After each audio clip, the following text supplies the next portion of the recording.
नागा साधु और एक विधवा औरत की प्रेम कहानी।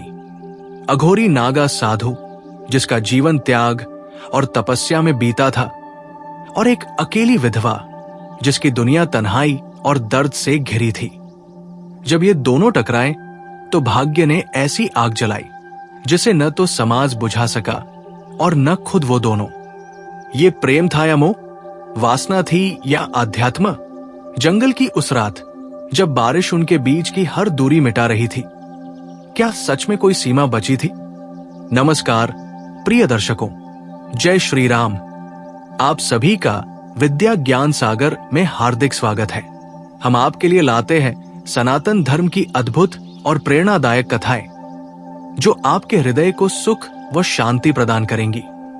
कथा आरंभ करने से पहले एक विनम्र निवेदन है।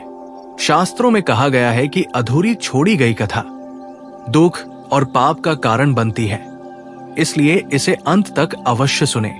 यदि आप अपनी मां से सच्चा प्रेम करते हैं तो इस वीडियो को लाइक करें और हमारे चैनल को सब्सक्राइब करें और कमेंट में मां लिखकर अपना समर्थन दें। तो आइए बिना विलंब के आरंभ करते हैं आज की प्रेरणादायक कथा। सूरज धीरे धीरे पश्चिम की ओर ढल रहा था। आसमान की लालिमा में किसी की तपस्या का तेज घुला हुआ प्रतीत हो रहा था। बनारस के घाटों पर आरती की गूंज वातावरण को भक्तिमय बना रही थी। गंगा की लहरें मंद गति से बह रही थी, मानो अपनी धारा से किसी अनकही पीड़ा को बहा ले जाने का प्रयास कर रही हो। घाट के समीप एक स्त्री बैठी थी, आंखें बंद, चेहरा शांत, परंतु मन के भीतर तूफान चल रहा था। वो स्त्री थी सुधा, एक सुहागिन से विधवा बनी स्त्री जिसने अपनी जवानी के शुरुआती वर्ष ही विधवा के रूप में काटे थे। उसकी बड़ी बड़ी आंखों में दर्द का अथाह सागर समाया हुआ था। सफेद वस्त्र में लिपटी हुई सुधा की सुंदरता अब भी बरकरार थी। उसकी गोरी कलाइयों से चूड़ियां हट चुकी थी, माथे से सिंदूर मिट चुका था, परंतु उसका सौंदर्य अब भी हर किसी को मोह लेने वाला था। सुधा का पति धीरज एक व्यापारी था जिसकी मृत्यु व्यापार के सिलसिले में समुद्री तूफान के कारण हो गई थी। धीरज की मृत्यु के बाद सुधा पर दुखों का पहाड़ टूट पड़ा। समाज ने उसे तिरस्कार की दृष्टि से देखना शुरू कर दिया। गांव की औरतें उसे अपशकुनी मानती और पुरुष उसे भोग की वस्तु समझते। सुधा ने खुद को इन सब से बचाने के लिए गंगा के तट पर एक छोटी सी कुटिया में शरण ले ली थी। एक दिन भोर के समय जब सुधा गंगा तट पर स्नान के लिए गई तो उसने देखा कि एक नागा साधु तपस्या की मुद्रा में बैठा था। उसका पूरा शरीर भस्म से लिपटा हुआ था। उसके लंबे जटाओं से जल टपक रहा था। उसकी आंखें बंद थी और चेहरा शांत था। सुधा ने उसे देखकर मन ही मन सोचा, ये कौन है? इतनी शांति कैसे संभव है? सुधा ने गंगा के शीतल जल में प्रवेश किया। तभी उसकी पायल की हल्की झंकार से नागा साधु की ध्यानावस्था भंग हो गई। उसने धीरे से आंखें खोली। उसकी तीक्ष्ण दृष्टि ने सुधा को एक बार में ही भेद दिया। तुम कौन हो? नागा साधु ने गहरे स्वर में पूछा। सुधा ने धीरे से कहा, मैं सुधा हूं। यहां क्या कर रही हो? सुधा ने सिर झुका लिया और बोली, अपने पाप धोने आई हूं। नागा साधु की आंखों में एक क्षण के लिए करुणा झलक उठी। उसने कहा, गंगा का जल पाप धोता है या मन के बोझ को हल्का करता है, ये तो केवल मनुष्य ही जान सकता है। सुधा ने साधु के शब्दों को गहराई से सुना। उसके मन में पहली बार किसी पुरुष के लिए आकर्षण जागा था, परंतु वो इस भाव को पहचान नहीं सकी। अगले कुछ दिनों तक सुधा रोज गंगा तट पर आती और नागा साधु को चुपचाप देखती रहती। वो साधु गहरे ध्यान में होता, लेकिन उसकी आंखें कभी कभी अचानक खुल जाती और सुधा को देखते ही फिर से बंद हो जाती। एक दिन सुधा ने हिम्मत जुटाई और साधु से पूछा, आपका नाम क्या है? साधु ने उसकी ओर देखा और कहा, नाम की कोई आवश्यकता नहीं है, मैं केवल एक तपस्वी हूं। सुधा ने फिर पूछा, तपस्वी भी तो मनुष्य होता है, क्या मनुष्य का नाम नहीं होता? साधु के होठों पर हल्की सी मुस्कान तैर गई उसने कहा, मेरा नाम कैलाश है। उस दिन के बाद सुधा और कैलाश के बीच मौन का एक सेतु बन गया। सुधा रोज घाट पर आती और कैलाश उसे मौन स्वीकृति देता। धीरे धीरे सुधा को कैलाश के तपस्वी जीवन में रुचि होने लगी। वो उसे घंटों ध्यान में देखती रहती। कैलाश के धैर्य और शांति ने सुधा के भीतर एक नई चेतना जागृत कर दी थी। एक दिन जब तेज बारिश हो रही थी, सुधा घाट पर कैलाश की तलाश में गई। उसने देखा कि कैलाश अपनी कुटिया में ध्यानस्थ था। सुधा ने कांपते हुए कहा, मुझे ठंड लग रही है। कैलाश ने उसकी ओर देखा। उसने धीरे से अपना वस्त्र सुधा के कंधों पर डाल दिया। सुधा ने हिचकिचाते हुए कैलाश का हाथ थाम लिया। कैलाश ने कोई प्रतिरोध नहीं किया। उसकी आंखों में एक गहरा स्नेह उमड़ पड़ा था। सुधा ने कांपती आवाज में कहा, आपकी शांति मुझे बेचैन करती है। मैं इस शांति का हिस्सा बनना चाहती हूं। कैलाश ने धीरे से कहा, तुम्हारा मन भटका हुआ है सुधा। एक तपस्वी का जीवन बहुत कठिन होता है, इसमें कोई मोह नहीं होता। सुधा ने उसकी आंखों में देखा और कहा, परंतु मेरे मन में मोह जाग चुका है। क्या आप इसे अस्वीकार करेंगे? कैलाश ने उसकी आंखों में देखा और कहा, सुधा, तुम एक अग्नि हो, मैं एक सन्यासी हूं। इस प्रेम का कोई अंत नहीं है, परंतु इसका कोई मार्ग भी नहीं है। सुधा ने धीरे से कैलाश का हाथ पकड़ लिया। कैलाश ने पहली बार सुधा के चेहरे को अपने हाथों में थामा। सुधा की आंखों से आंसू बह निकले। कैलाश ने उसे अपने सीने से लगा लिया। तुम्हारी आत्मा शुद्ध है सुधा, परंतु इस प्रेम की परीक्षा अभी शेष है। इसके बाद सुधा और कैलाश के बीच एक अदृश्य सेतु बन गया। सुधा प्रतिदिन कैलाश से मिलने लगी। दोनों के बीच मौन संवाद होने लगे। सुधा कैलाश के स्पर्श को महसूस करने लगी थी और कैलाश के मन में एक ऐसी लहर उठ रही थी जो उसके तपस्वी जीवन के विरुद्ध थी। लेकिन नियति की परीक्षा अभी शेष थी।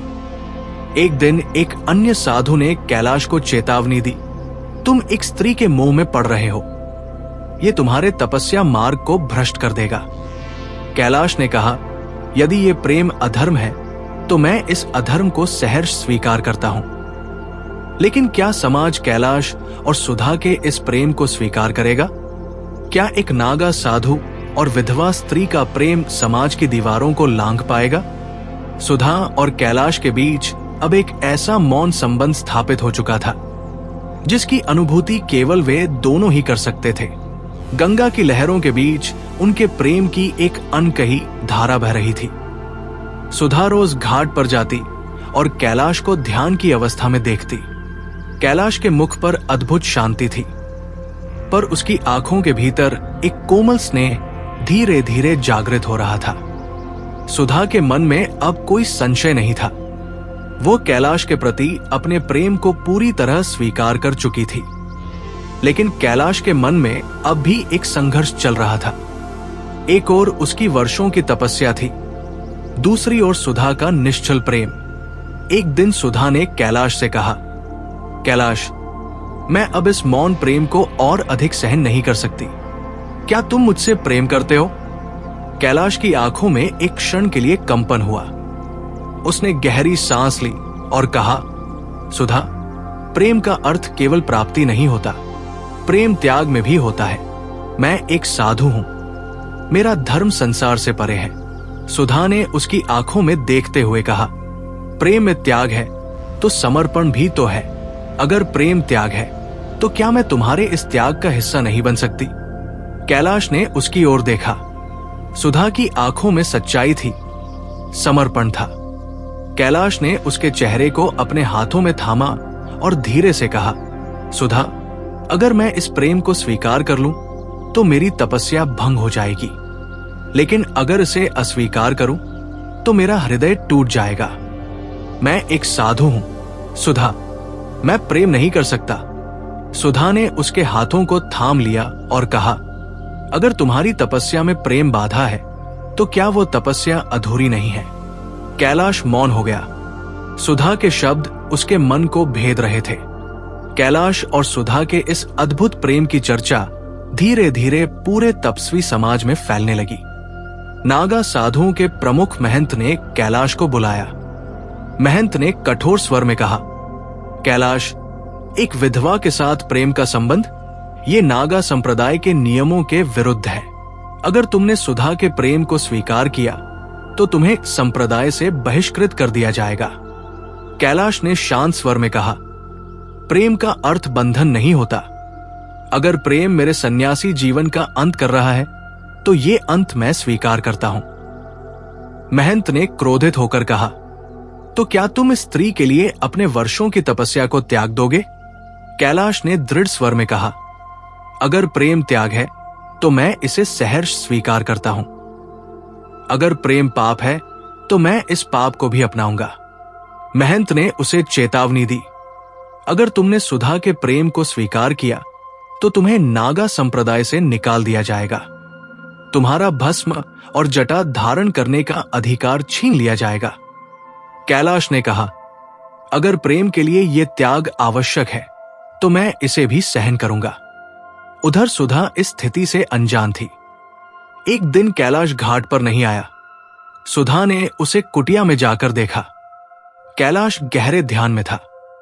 उसकी जटाएं खुली हुई थी। उसके माथे का भस्म धुल चुका था। सुधा ने कांपते हुए कहा, कैलाश, क्या हुआ? कैलाश ने आंखें खोली और कहा, मैंने संप्रदाय का त्याग कर दिया है सुधा।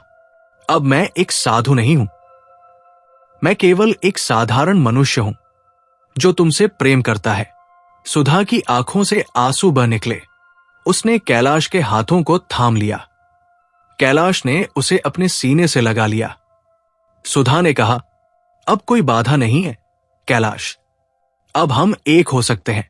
कैलाश ने कहा, लेकिन सुधा, अब हमारा मार्ग कठिन होगा। संसार हमें स्वीकार नहीं करेगा। सुधा ने दृढ़ता से कहा, प्रेम स्वयं में एक तपस्या है कैलाश। मैं तुम्हारे साथ हर कठिनाई सहन करने को तैयार हूं। जब गांव में यह बात फैली कि एक नागा साधु ने अपने संप्रदाय का त्याग कर एक विधवा से प्रेम किया है, तो पूरे गांव में हलचल मच गई। गांव के पंडित और वृद्धजन कैलाश और सुधा के इस प्रेम को पाप कहने लगे। एक दिन कुछ लोग सुधा के घर पहुंचे और उसे भला बुरा कहने लगे। विधवा को प्रेम करने का कोई अधिकार नहीं है।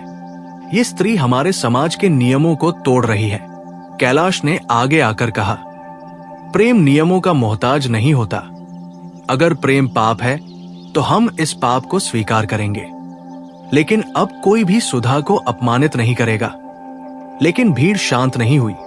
उन्होंने कैलाश और सुधा को गांव से निकालने की मांग कर दी। कैलाश ने सुधा का हाथ थामा और कहा, सुधा, अगर इस संसार में हमारे प्रेम के लिए स्थान नहीं है तो हम कहीं और अपना संसार बनाएंगे। सुधा ने कैलाश का हाथ थाम लिया और कहा, अगर ये प्रेम अधर्म है तो मैं इस अधर्म को भी स्वीकार करती हूं। अगर ये प्रेम त्याग है तो मैं इसे भी सहर्ष अपनाऊंगी। कैलाश और सुधा ने गंगा के तट पर प्रण लिया कि वे एक दूसरे के साथ हर कठिनाई का सामना करेंगे। लेकिन नियति अभी भी उनके प्रेम की परीक्षा लेने के लिए तैयार थी। समाज के विरोध के बीच क्या कैलाश और सुधा का प्रेम जीवित रह पाएगा?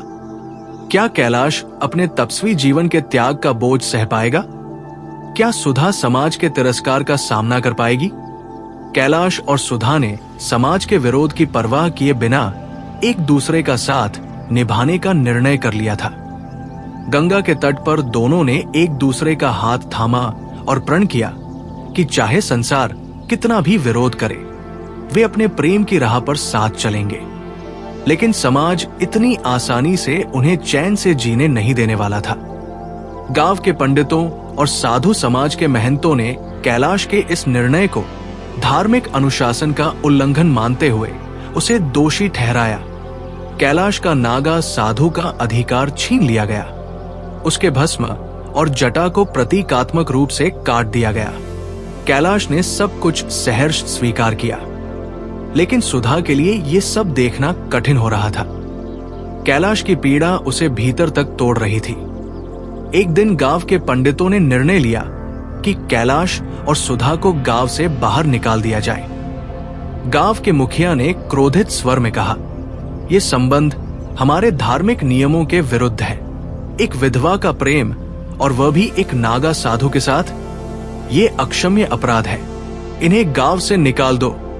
कैलाश ने दृढ़ स्वर में कहा, अगर प्रेम अपराध है तो हम इस अपराध को सहर्ष स्वीकार करते हैं, लेकिन हम यहां से नहीं जाएंगे।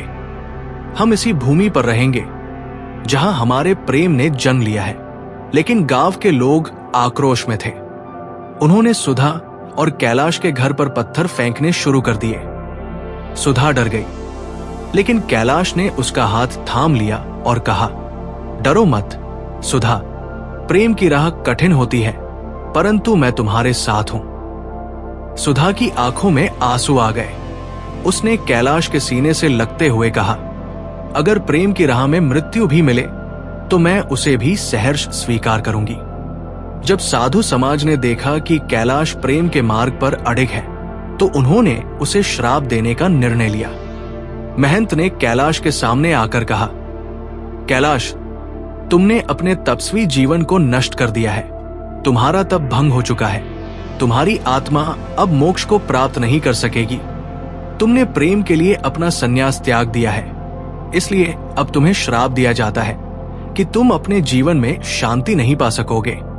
कैलाश ने शांत स्वर में कहा, अगर प्रेम के लिए ये श्राप सहना पड़े तो मैं इसे भी सहर्ष स्वीकार करूंगा। अगर मोक्ष प्रेम को त्यागने से मिलता है तो मैं इस मोक्ष को अस्वीकार करता हूं। प्रेम ही मेरा मोक्ष है, सुधा ही मेरी तपस्या है। महंत ने क्रोधित होकर कहा, तो अब तुम्हें इस संसार में कोई स्थान नहीं मिलेगा। तुम्हें और सुधा को इस गांव से बाहर निकलना होगा। कैलाश ने सुधा का हाथ थामा और गांव छोड़ने का निर्णय किया। उन्होंने गंगा के तट पर एक छोटी सी कुटिया बना ली। कैलाश ने फिर से ध्यान करना शुरू किया, परंतु इस बार उसकी तपस्या का केंद्र प्रेम था। सुधा उसके लिए भोजन बनाती, उसके लिए फूल लाती। कैलाश के जीवन में एक नई शांति आ रही थी, लेकिन समाज को यह शांति स्वीकार नहीं थी। एक दिन गांव के कुछ लोग गंगा के तट पर आए। उन्होंने सुधा से कहा, तुम एक कलंक हो। एक विधवा को प्रेम का अधिकार नहीं है। तुम समाज के नियमों को तोड़ रही हो। सुधा ने शांत स्वर में कहा, प्रेम कोई अपराध नहीं है। अगर विधवा होना पाप है तो मैं इस पाप को स्वीकार करती हूं। अगर प्रेम अपराध है तो मैं इस अपराध को भी सहर्ष अपनाऊंगी।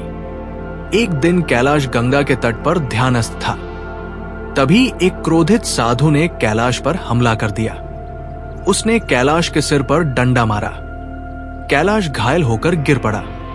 सुधा दौड़ती हुई आई और उसे अपनी गोद में ले लिया। सुधा ने रोते हुए कहा, कैलाश उठो, तुम मुझे छोड़कर नहीं जा सकते। कैलाश ने धीमे स्वर में कहा, सुधा, प्रेम का मार्ग सरल नहीं होता, लेकिन मैं तुम्हारे साथ हूं हमेशा। सुधा ने उसकी चोटों को अपने आंचल से पोंछा। कैलाश ने उसकी ओर देखा और कहा, प्रेम की शक्ति से हर पीड़ा को सहा जा सकता है। सुधा, अगर मैं मर भी जाऊं तो मेरे प्रेम को जीवित रखना। सुधा ने रोते हुए कहा, नहीं कैलाश, मैं तुम्हें खो नहीं सकती। मैं तुम्हारे बिना नहीं जी सकती। कैलाश ने मुस्कुराकर कहा, प्रेम केवल साथ रहने का नाम नहीं है सुधा, प्रेम समर्पण का नाम है। अगर प्रेम में त्याग करना पड़े तो उसे सहर्ष स्वीकार करो। कैलाश की चोटें गहरी थी। कुछ दिनों तक सुधा ने उसकी सेवा की।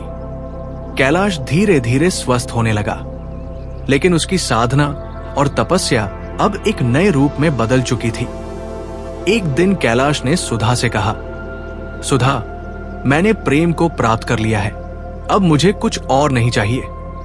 अब मैं सन्यास और प्रेम दोनों को त्याग कर एक नया जीवन शुरू करना चाहता हूं। क्या तुम मेरे साथ हो? सुधा ने मुस्कुराकर कहा, कैलाश, मैं तुम्हारे साथ थी, हूं और हमेशा रहूंगी। चाहे परिस्थिति कैसी भी हो, मैं तुम्हारा साथ कभी नहीं छोड़ूंगी। कैलाश ने सुधा का हाथ थामा और दोनों ने गंगा के तट पर एक नई कुटिया बनाई। वे एक साधारण जीवन जीने लगे, बिना किसी नियम और बंधन के। कैलाश ने साधु का चोला त्याग दिया और एक गृहस्थ का जीवन अपनाया। समाज ने धीरे धीरे उनके प्रेम को स्वीकार कर लिया। अब कैलाश और सुधा के प्रेम की चर्चा पूरे गांव में एक मिसाल बन गई थी। कैलाश ने कहा, प्रेम को न तो धर्म से बांधा जा सकता है, न ही समाज के नियमों से। प्रेम तो एक तपस्या है, एक ऐसी तपस्या जो मनुष्य को पूर्ण बनाती है। सुधा ने कैलाश के कंधे पर सिर रखकर कहा, अगर प्रेम अपराध है तो मैं इस अपराध को सहर्ष स्वीकार करती हूं। अगर प्रेम त्याग है तो मैं इसे भी सहर्ष अपनाऊंगी। गंगा की लहरें अब भी बह रही थी। सूरज धीरे धीरे अस्त हो रहा था। कैलाश और सुधा एक दूसरे का हाथ थामे गंगा के तट पर बैठे थे। उनके प्रेम ने अब मोक्ष को प्राप्त कर लिया था, बिना किसी बंधन के, बिना किसी डर के। प्रिय साथियों, इस कथा के बारे में आपके विचारों का हमें बेसब्री से इंतजार रहेगा। अगर ये कथा आपके लिए प्रेरणादायक साबित हुई हो तो कृपया इसे लाइक करें और इसे अपने प्रियजनों के साथ साझा करें। साथ ही कमेंट बॉक्स में जय श्री कृष्णा लिखकर अपनी भक्ति व्यक्त करें। इस वीडियो को पूरा देखने के लिए आपका दिल से आभार। जय श्री राम।